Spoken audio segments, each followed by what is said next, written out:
Hello, hello, bienvenue sur le podcast Les choses de la vie. Les choses simples sont belles, partageons des ondes positives et profitons pleinement de chaque instant que nous offre la vie. J'espère que mon contenu te plaira et je te dis à très vite. Tu connais peut-être ce scénario, l'un veut plus de proximité et l'autre recule. L'un envoie des messages, l'autre met du temps à répondre. L'un demande de la réassurance, l'autre se sent étouffé. Ils s'aiment, mais ils ne peuvent pas se rejoindre. C'est souvent la danse de l'attachement anxieux et de l'attachement évitant, et aujourd'hui, on va en parler. Dans les années 60, le psychologue John Bowlby a développé la théorie de l'attachement. Son idée générale, c'est que les humains ont un besoin biologique de proximité avec des figures de soins. Et la façon dont ces figures répondent à ce besoin dans l'enfance façonne la manière dont on vit les relations à l'âge adulte.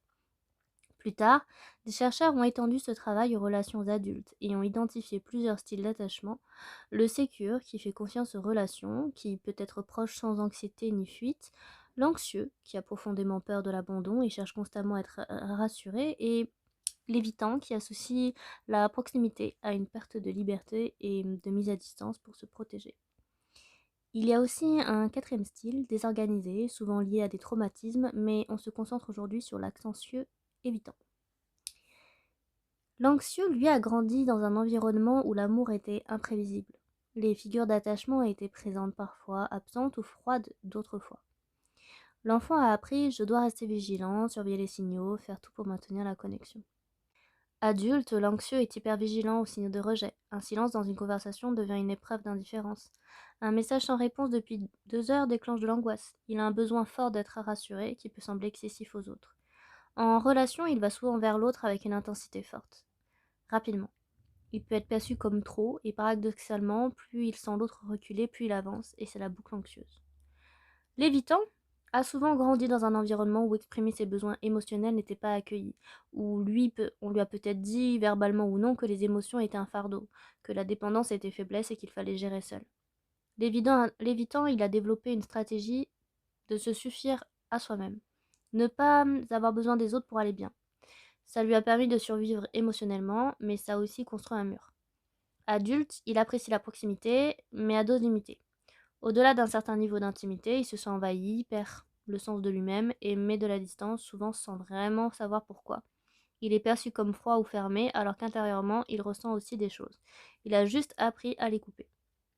Ces deux styles s'attirent souvent, pas par hasard, mais parce que l'anxieux confirme les peurs de l'évitant. L'intimité est étouffante et l'évitant confirme les peurs de l'anxieux. L'abandon est toujours possible.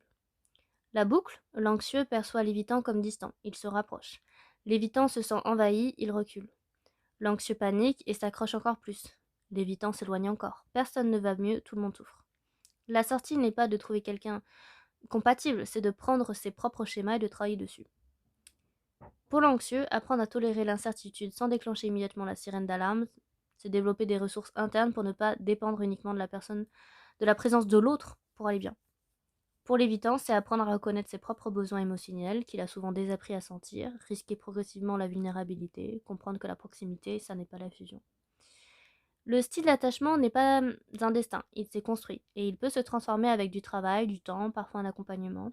Comprendre son style d'attachement, c'est commencer à comprendre pourquoi on réagit, comment on réagit dans les relations, et quelle compréhension, et c'est déjà le début d'un changement. Je vous remercie d'avoir écouté mon podcast, et je vous dis à très vite.